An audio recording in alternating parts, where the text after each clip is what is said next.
नमस्कार,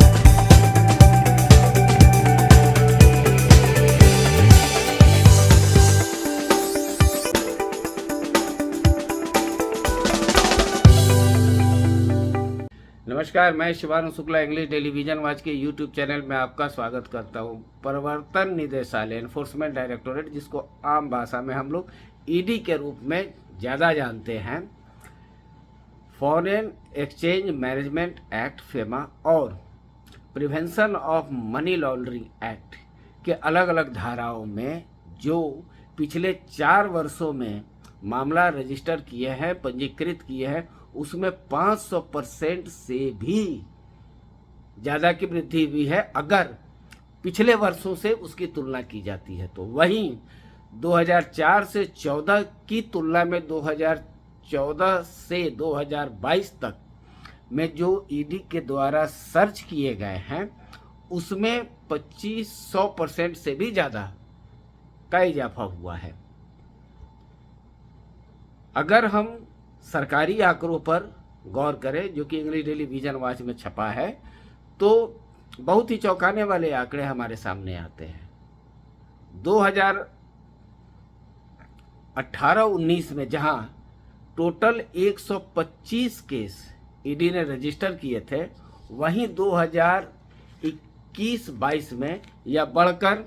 1180 हो गया, जो कि अगर हम वर्कआउट करते हैं तो करीब यह बढ़कर 505% से भी ज़्यादा की बढ़ोतरी रजिस्टर किया है। वहीं जो हम सर्चेज को देखते हैं तो यहाँ भी आंकड़े बहुत ही चौंकाने वाले हैं। जो सर्च किए गए हैं 2004 से 14 के बीच में, फाइनेंस डिपार्टमेंट के अपना जो आंकड़ा बता रहा है उसके मुताबिक 112 सर्च किए गए थे 2004 से 14 के बीच में, और टोटल जो क्राइम प्रोसीड्स जिसको कहा जाता है वह पाया गया था 5346 करोड़ का अटैच किया गया था इस सर्च के आधार पर। वहीं 2014 से 2022 के बीच में टोटल सर्च हुआ 2974 जगहों पे, और जो अटैच किया गया प्रॉपर्टी इससे संबंधित वो था 95,432.8 करोड़। यह जो सर्च की वृद्धि है 2004-14 की तुलना में 2014 से 2022 की, यह अगर हम वर्कआउट करेंगे तो 2555% से भी ज़्यादा की वृद्धि हुई है। अब अगर हम देखते हैं कि पिछले कई वर्षों में जो ईडी के द्वारा सर्चेज कंडक्ट किए गए हैं उसमें बहुत से पॉलिटिशियंस हैं जिनके यहाँ किया गया है। अब इतने ज़्यादा केसेज रजिस्टर होने के बाद और सर्च होने के बाद जाहिर है कि जो विपक्षी दल हैं भारतीय जनता पार्टी के केंद्र सरकार पर यह आरोप लगा रहे हैं